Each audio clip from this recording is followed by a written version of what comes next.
All right, so this is the last video that will be made to finish out our module using Revit for our ConM 234 Graphic Communications for Construction Management course. So if you're looking at my screen right now, you can see that I'm on the main level floor plan. And the one thing I want to do really quickly here before we actually create a sheet and then add the view to the sheet, I just want to look and make sure that everything looks pretty good. The only thing that I've seen here that I'm not liking is down here at this level where my section lines are interfering a little bit with this string of dimensions, specifically that 5-foot dimension. If we go back and look at our original plan, we can see that these sections symbols are actually exceeding outside of those string of dimensions. I actually don't like that. I want to keep it more as it is here, but what I want to do is I'm going to go ahead and select, and then holding the control key down, select all 3 levels of dimension lines. And then if I come up and hover over one, I'm going to click, and I'm just going to pull this down ever so slightly. And there we go. And then I'm going to click there, and I'm just going to move that string of dimensions. So once this screen refreshes, we'll see that everything will be moved. I have my sections that are actually on the inside of the 3 levels of dimensions, which I actually like better for this. And so I think we're looking pretty good right there. So we're going to go back here to the foundation plan. I want to just take one other really quick look here once this refreshes and gets back there. And I wanted to, again, just take one really quick look and make sure that what I'm seeing here is how I want it to be visually seen. So the only thing that I can see just visually really quickly, we're going to go back to the original drawings also. It's grid lines 1, 2, and 3. On both sides, they seem a little bit long. So I'm going to come back here to our original drawing, and let me go ahead and get back to sheet 100.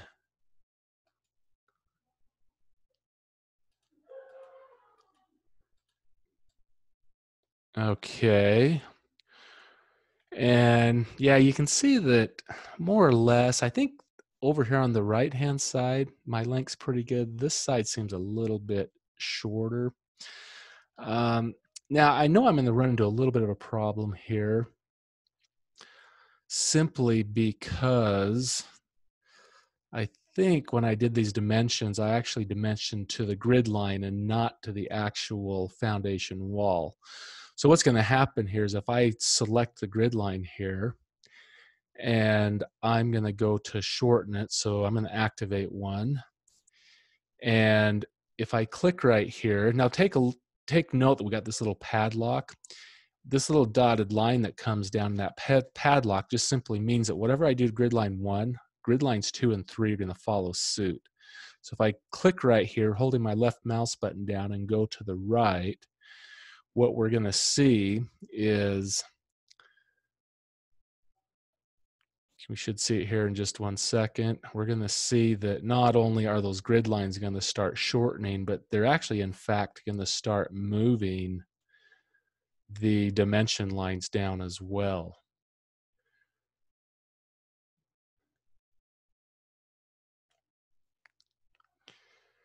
So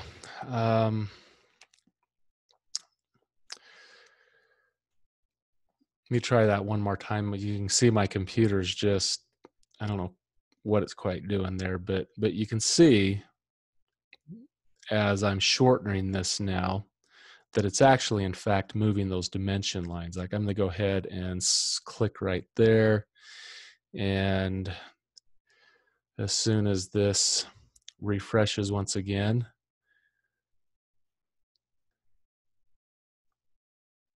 you're going to see how it moved all those dimensions. Okay, I'm not really liking that. I'm going to go ahead and hit Control Z to undo. And I do have to apologize, my computer right now. I probably need to take some time and close everything down and reboot. sometimes when you have a lot of software running for a long time, the registry gets a little bit cluttered and corrupted, and the only way you can really clear that out is by rebooting. So what I'm going to do right here is I'm going to actually come in here and I'm going to go ahead and unlock that grid line. And I'm just going to shorten that. You can see that it's not actually moving my dimension lines now. And I'm going to do the same thing for grid lines 2 and 3. As I come over here and it lines up with grid line number 1, which I think it should be right there. I didn't see the little line. Oh, there it shows up. What happens, you'll actually see that those actually relocked each other. It's kind of an interesting little way that Revit is programmed. So we'll go ahead and we'll get the third, more or less trying to get it in there. Looks like I locked in pretty good. Okay, so now that I've done that, I think I'm pretty good. I think I'm good up here at the top, at the bottom. So let's go ahead and create a sheet. Now, to create a sheet, you have to have a title block. So the first thing, before I do this, I want to make sure that I make you guys aware that in D2L, under this course, remember I created and I've been putting in our Revit components. Down at the bottom of the list here now,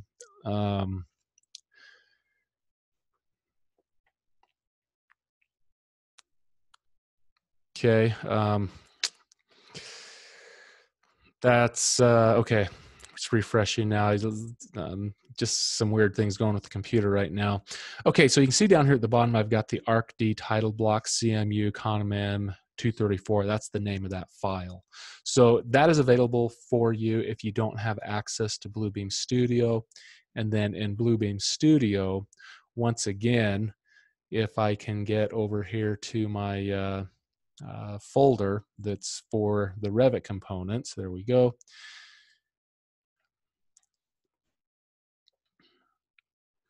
As we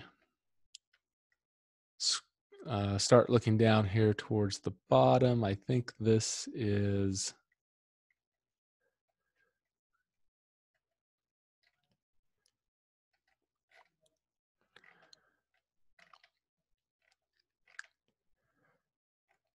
okay. I'm having a little bit of an issue here. I know I loaded that up. Oh, it's right here at the top. Okay, so here it is, ArcD, title block CMU, ConM 234. I'm going to go ahead and double click right there, and that should go ahead and load that title block into Revit. So this is going to work just like we've done with the cabinets and the refrigerators and the fireplace and all those other things. This will come in and then it'll ask us to, well, first off, it's going to open up in Revit and then it'll ask us to load, and we can close the file into our project. So we're just waiting on the computer here. So once we do that, we'll be able to create a sheet. And again, I have to apologize for the way the computer's behaving right now.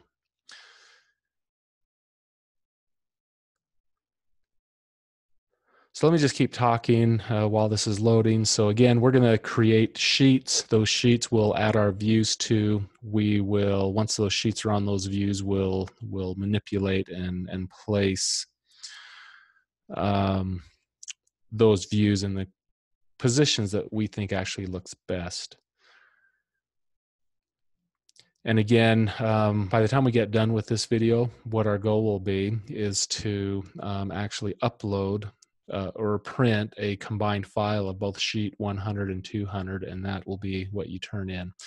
So this is the title block that's finally loaded up, and you can see over here on the actual title block, we've got ConM 234, so I've pre-filled that information in there just to correspond with this course. So I'm going to go ahead and hit load into project, and once this loads up, then what we'll do is we'll create a sheet, and when we create a sheet, we have the option of selecting the different types of title blocks. So this title block is set up for a sheet, architectural size D. An architectural size D paper essentially measures 36 inches wide by 24 inches tall. Okay, it says this cannot be created in the current mode. That's because you can't load a title block into a view. But nonetheless, our title block is loaded into the project here. Okay, so to create a sheet, you're going to come up here to the view, and in the ribbon, you're going to come over here towards the right hand where it says sheet.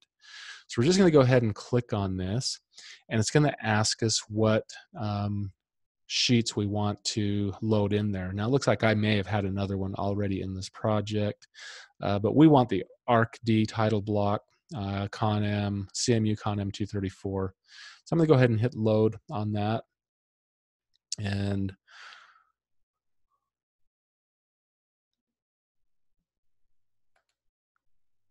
excuse me, that was not load. I'm going to go down and say OK. So I've already loaded that into the project. So I'm going to go ahead and say OK, and we can say that we have an unnamed file here. Now, the other thing I'm going to show you down here on the project browser, when we come down here towards the bottom, we now have a new thing here that shows sheets, and if I expand that, you're going to see here's my sheet number. Now I'm guessing you guys will probably have like one, I'm not sure what you'll come in there with, but what I'm going to do is I'm going to expand my sheets, and I'm going to right click, and I'm just going to simply rename this. You'll have the sheet title dialog box come up, and you'll see that the number and the sheet name is actually separate. I'm going to go ahead and just say sheet 100, and I'm going to name this, and I'm going to do this all in capital letters. I'm going to call this the foundation plan. Get that done, go ahead and say OK. So now we have a sheet, and here is our title block. What we now need to do is add the views. Now to add the views is actually pretty simple. I'm going to scroll back up to the project browser, and you'll see that we have our view that we've named the foundation plan. So I'm going to just click on there, holding my left mouse button down, and I'm going to just drag that over to the center of my sheet. And then I'm going to let up. And what should happen here, you can see the computer's thinking or processing here, is okay, you can see the two vertical lines going back and forth. I'm going to go ahead and just click there in the center. That's the actual view coming in, and you can see that we've now actually dropped that view. Okay, so the next thing I want to do here is, you'll see that I'm not exactly where I want to be on the page. Now you can try to, once it's active, you can hold that left mouse button down, and you can try to manipulate that, but you're going to find that it's hard to get it exactly where you want it. Just get it close, and then what you can do using the arrow keys on your keyboard, if you hit the up key arrow, you'll see that it actually can move in very minute directions. And so I'm now going left and right with the arrows versus up and down. And so you just get that until it's where you feel pretty comfortable with it. I'm going to go up just a little bit more. And the reason for that is, on a view, views always have a name and a number to that. And I'm going to come out here and click outside of those parameters. But what you'll see is we actually have this foundation plan view, and the scale is 1/4 of an inch. Now this is completely off the sheet. So what I'm going to do is I'm going to come up here. You'll see how the whole view highlights there if I come up too high. I'm just going to stick right below it until I highlight the actual description. I'm going to click on there. It's going to activate it, and then I can click on there, hold the left mouse button down, and I'm going to bring that up, and I'm going to drag that to that position right there. I'm going to zoom out just a little bit, because this is one thing that's really interesting in Revit. You would think that once that's active, I would be able to now shorten this line that exceeds past, but it doesn't work that way by having just that selected. What you actually have to do is come up, and you can see again, I've got the view highlighted there. I'm going to click on there to activate it. Now with the view activated, you'll see the little dot on the end there, and I can come back and I can shorten that to whatever I want. I'm going to come back here to my drawing, and you can see that I've come almost out to where those grid lines end. So I'm just going to keep that fairly standard right there. Okay, I want to show you one other really quick thing. You'll notice that in our views here, we have these elevation call-out symbols, and they're actually outside the page. But I want to get rid of those first. And so what I want to show you is I want you to go down in your project browser, clear down to where you've got your sheets. And you'll notice that once we've done this, we've expanded the sheets. We can also now expand the sheet 100 that we created, and we do that, we'll actually see the view. So as you add multiple views to a sheet, when you do that, you'll just start seeing that list. But the nice thing is, instead of having to always go clear up to the top of the project browser, I can always activate this foundation plan by just simply clicking on there. Of course, I still had it open up here on the tab.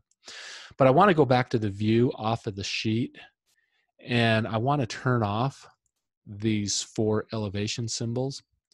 So to do that, we're going to go back up here to our properties window.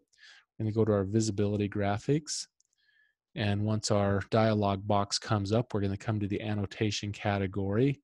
And we're going to scroll down to where it says elevations. We're going to uncheck mark that. I'm going to go ahead and hit apply, and you'll see that they disappeared. I'll go ahead and say okay now. I'm going to come over here to the foundation plan, to the main level floor plan. And this is the main level floor plan view. And I'm going to really quickly do the same thing. I want to turn off those elevation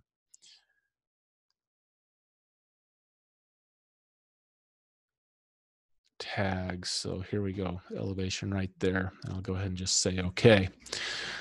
All right, so once we've done that, let's go back now and let's create a second sheet. Actually, before we do that, we need to do one other thing. I'm kind of jumping around here. I get that. Just stay with me here for a second. So I'm going to go back and actually select the sheet, the foundation plan, because before we go on, what I actually want to do is I want to fill in some of this other information. So you'll see when we edited the number and the sheet title, that infilled for us. What I want to do now is I want to activate the project name, and I'm going to go in there and I'm going to type in, I'm going to go ahead all in capital letters once again, type in the name of the project, which is the Jefferson Beach Bungalow. And then I can go ahead and check out of there. Now the other thing is over here in the properties window, some of this information can also be input. But I don't believe the project name itself was available there. Same thing with the address. I'm going to come back here really quickly because I don't remember what we had the address here. So we're calling this 39586 President Point Road. 39856 President Point Road, comma, and that was in Grand Junction, Colorado. I'm gonna go ahead and just say okay there really quick for a second and go back here because I am kind of a short memory right now. So I'm just gonna make it look exactly. So Colorado, and then 81501 on the zip code. But you get the idea here. So now we have the actual address filled in. Okay, over here on the date, I'm going to click right there. You'll notice that when I click there, I get this little question mark come up. I'm going to have you guys all in capital letters type in spring 2020. That will just represent the semester that we've done this in. And then on the author, and what I want to show you right here is over here in our title block, or excuse me, in our properties, we can actually click the author right here. It is possible, and it's not shown here, but you can actually preload the names of like CAD technicians or draftsmen or whatever in a company into Revit, and then you could actually just select there. But once again, what I'm going to have you guys do is I want you to put your name right here. So a very important part, if you want credit on this assignment, you're going to need to put your name in right there. And then the issue description, let's just type this in as assignment number 2. And then our issue date by default is going to give today's date, or the date that you are doing that on. Okay, so one of the nice things is when we do this, and we'll see this when we enter the other sheet, most of this information will pre-fill when we create our main level floor plan. So let's go ahead and create the main level floor plan sheet by going up to View, going over to Sheet. Again, we'll select the title block we want to use. And again, I'm going to now show you that we come in here and our project, our address, our date, our assignment, and our issue is all the same. Okay, you'll notice the author is different. Okay, that is by design because it's not uncommon, especially on very large projects in architectural firms, that you would have multiple people working and drawing and creating the set of plans for a project. And so it is very likely that someone that's creating the main level floor plan might be different than the person creating the upper level floor plan. So we want to know always who is actually the person that created this drawing that we're on each sheet. And so we'll have to pre-fill that each time. So I'm going to go ahead and just right here really quickly. I'm going to come up here. I'm going to show you this also. We don't have to right click down below. We can also change our sheet number here where we're going to go sheet 200. And we're going to call this now all in capital letters, main level floor plan.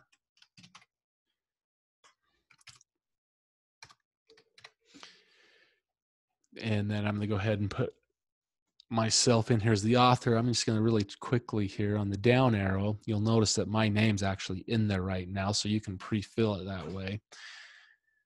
So our title block should be good. The only thing we now are missing is to bring our view onto the sheet. So this is going to be our main level floor plan. So once again, I'm going to go up to my views in the project browser, find my main level floor plan. I'm going to click, drag it over, and once I get it in here, I'm going to go ahead and just try to center that pretty close.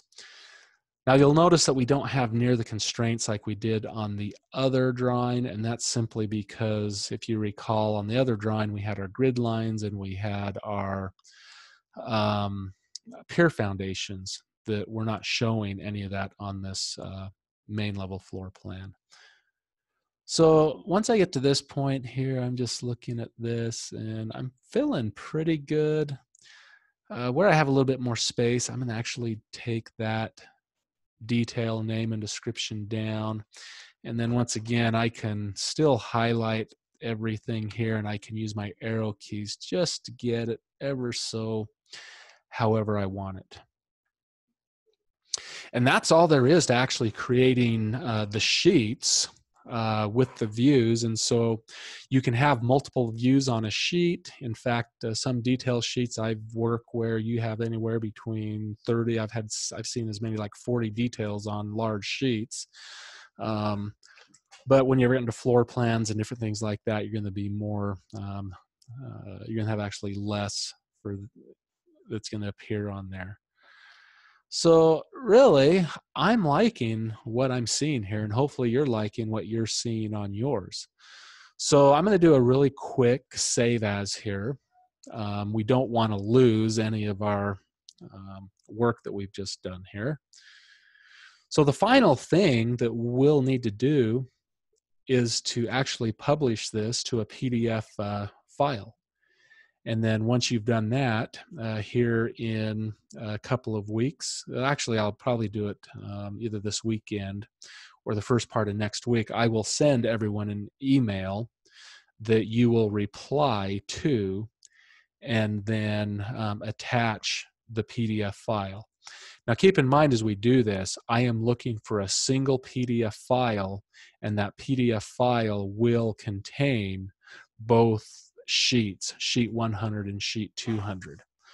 Okay, so we're going to come up here, and there is going to be one other really quick thing I need to go over, simply because due to our situation this spring semester of 2020 and where we are doing this all remotely, some of you may not have print drivers that will allow you to print to large sheets. And so that could be a little problematic. I'm going to show you what I mean here in just one second. So to print, I'm going to come up here. I'm just going to go to File and come down here and go to Print. And when I do that, I'll get this print dialog box that comes up. And in my case right here, I've already changed mine to a PDF driver. So you can see on the computer I'm looking at here, I have several different drivers here. So we don't want to do a hard copy. We want to do this to a PDF. So I've got a few different drivers on here. And I know Microsoft, if you have Microsoft on your computer, they tend to, I think, automatically put this driver on here. But this driver actually has a couple of issues with that. But I'll come back to that in just one second. So the first thing I want to bring to your attention here after we change the printer, what I want to do is we're going to come down here to this print range. Now we can print a current window, we can print a visible portion of the window, or we can print selected sheets and views. So for our case, we actually want to select sheets. So we're going to come down here and select, and we're going to have a whole list of things here. Now the majority of this is views because we only created 2 sheets. So if you look down here below, I'm going to uncheck views, and it's going to get rid of all that clutter, and you're going to see that we have sheet 100 foundation plan, sheet 200. Oh, look at that. I've already misnamed that. Okay, I can't go on at this point until I fix that. So bear with me one second. I probably should take you guys through the process of how you can also do a spell check in Revit, which is always a good thing to do. Okay, I'm feeling better now that I've got my spelling error done. So I'm going to come back here to File, Print. Now the one thing is, once I've done this, a lot of these things will be somewhat saved in the settings. Okay, so now I've got my main level, feeling better about that. I'm going to check mark both of those. And now I'm going to go ahead and say, okay. Now you'll get this, it'll say save settings. We're going to say no for now. But what this basically means is you can create settings and you can name those. And so at any given time when you go to print, you can basically select those settings and it'll pre-fill all of the settings that you are putting in to print that drawing. For us, we're just going to do it once for this project while we're in here. They'll be saved in this project until we actually close the program. Okay, so I'm gonna go ahead and just say no for now. Now the next thing we need to do is come over here to setup. Now on the setup, we need to select a paper size. And this is where if you only have a Microsoft print to PDF, you're going to have a problem because Microsoft Project does not give you any more options than what's listed here. There's no custom paper that you can create. And so what I'm going to let you guys do if you're in this situation, and it's why I am going through this right now, if you only have this driver and you're not able to find an architectural D size, go ahead and select tabloid for your paper size. And then make sure that you stay on fit to page and center. Those should be by default. And then you can go ahead and say, okay, it's going to ask me if I want to save these settings again. I thought, okay, did not. Now what I'm going to do here really quick is I'm just going to close out of here for a second. It's really interesting because you can't, when you select a sheet in that window, you can't print a preview. However, if you're printing a portion of the screen or a view, you can. But I found that you can circumvent that by closing that, just going File, Print, and then just do a print preview. And that will now actually show you how that will show up. Okay, so in a PDF file, if you open this in a PDF reader, you'll be able to zoom in, and it's really not going to change the quality of what you're looking at. You can see right here we're kind of a forced fit because a tabloid sheet is still a little bit different. It's close to what we call an architectural, I'm trying to think if it should be an architectural B size paper, but it's not quite. So when we force fit this, you can see that our margins are just a little bit skewed. But the point I'm getting at is because it's fit to page, if I can zoom in here just a little bit, this shows a scale of 1/4 inch, but if you actually are to print this out in hard copy, or if you're actually to load this into some estimating software or even Bluebeam and take a measurement, whatever you're measuring is not going to be to 1/4 inch. You'd actually have to reset the scale from 1/4 inch. It's not a true scale. But again, for this project, if that's all you can do to be able to get this turned in because you don't have a driver that gives us the architectural D size, then at that point, you're just going to go ahead and hit print. It'll take us back to this window. You can say okay. And so I really like this because this does, in fact, actually give us a box here, a warning box. It says I've chosen to print 2 views as separate files. We don't want that. So before we do that, come back up here. We want to combine multiple selected views into one single file. So we're going to select there, and then we're going to go ahead and say okay. And then once we do that, it'll take maybe just a second or two. You guys should remember how to do this from other things. Just go ahead and name this file, for example. I'm just going to call it the Jefferson Beach Bungalow. And then I'm going to go hyphen my first and last name. And then you'll see the file type is a PDF. I can go ahead and I can hit save, and then you'll have this saved as a PDF. Okay, so that'll work out pretty good if you don't have the correct driver. So let me now take you back, and if you do have a different driver that does have the architectural D, let me show you how that will work. So I'm going to come back up here. I'm just going to do my quick print icon here. It'll bring me back here. I just want to show you here. I'm going to hit select right here. It'll ask my views, but when I toggle off of that, you'll see that my foundation and my main levels have been saved as being checked. So I'm going to go ahead and say okay there. And then I'm going to come back here to setup, because now what I need to do Oops, before I can do that, let me go ahead and cancel out of there. I've got to change my printer driver to, I'm going to select my Bluebeam PDF.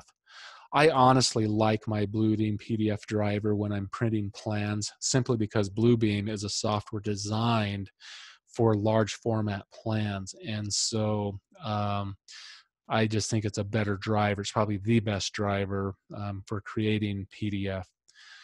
Okay, but if you don't have that, if you have like an Adobe driver, if you have maybe like, I know there's a cute PDF. I've heard in the last few years, you want to be a little bit careful maybe downloading that one. But anyway, select the Bluebeam PDF. I'm going to select my combine here really quick and go here to setup. So now that I've done that, you can see I have all kinds of other options here. So I'm going to come down here to my ArcD, which they have it as 24 by 36, 36 by 24. I always say width first, and obviously whatever paper you have, it's just the orientation, portrait versus landscape. So I say 36 by 24 because we're always going to be printing, for the most case, plans in a landscape format. So anyway, we are the 24 by 36. We are in a landscape orientation. Now this time, I don't want to fit to page. I want to zoom to 100%.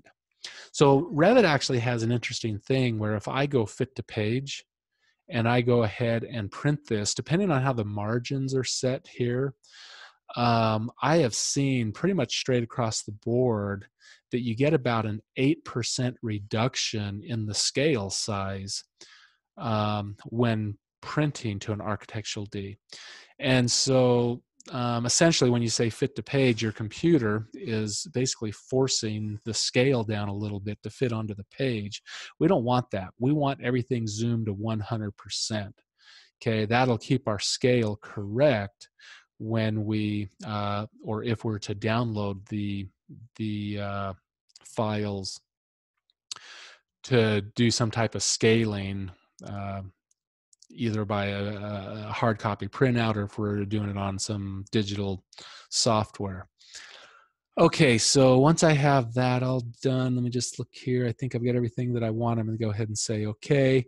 I don't want to save those settings. So I'm still combined. I want to make sure that. And then I'm going to go ahead and I'm going to close out of this really quick, because before I print this, I do want to just come back here and I want to go to my print preview and I want to show you how this should actually look now. So you can see that's actually dramatically different. Okay, so we do have our title block, we do have some boundaries or some margins in there, but that's basically a true architectural D size. So I'm going to go back and hit print. I'm going to go ahead and say okay. That should bring back or bring me to the save dialog box, and it will take me just one more second here because I changed drivers, and at least on my computer when I switch to Bluebeam takes a little bit, a couple of seconds to actually change that driver and to actually print the digital or the PDF copy that we're looking at. Okay, so I just really quickly wanted to see what was going to happen here. Oftentimes when I've done this printing, I will see that, I don't think it's going to work here.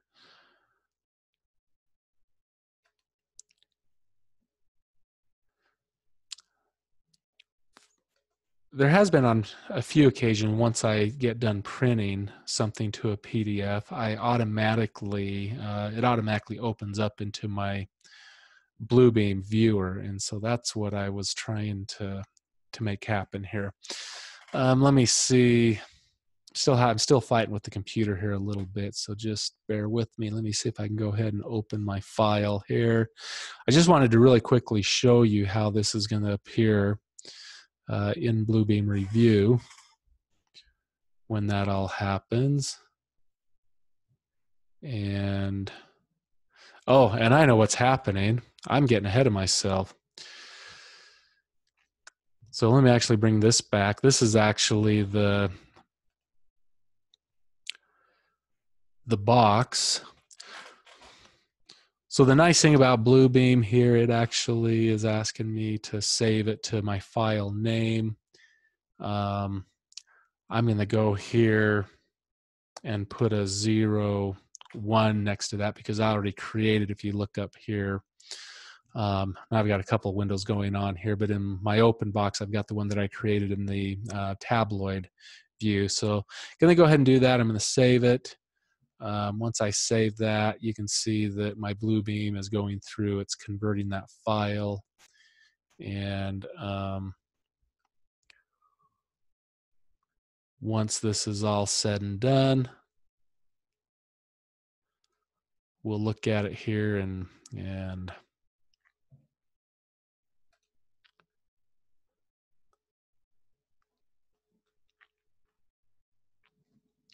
okay, I'm going to go through this one more time because I think I missed a step here. Okay, let's do this one last time. I'm going to go File, Print,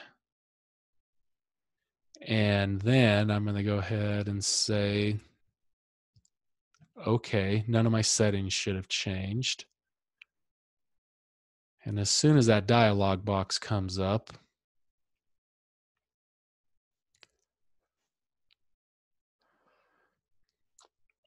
okay, I got all kinds of stuff going on here.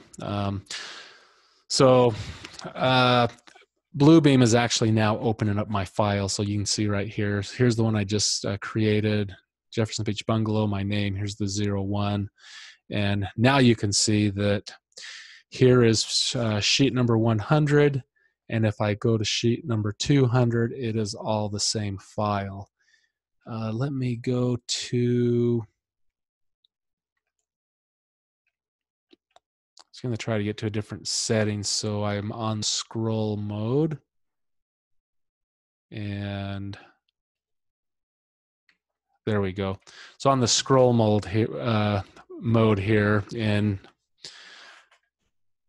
Bluebeam, you can see that these are one file with the 2 consecutive pages in that file. So that is actually what I'm looking for you guys to turn in. So if I zoom out here and see the 2 consecutive pages and on the same file, that's more or less what your project should look like when you turn this in. So just to finish off here, I will be sending you an email. The correct way to turn this project in will be to reply to that email and attach one document that has both sheets as part of that document that's named the Jefferson Beach Bungalow with your first and last name. In the meantime, I'll make myself available during the class time or at other times that if you need any more help or instructions to make this work, we'll get this all taken care of. So until then, we will conclude.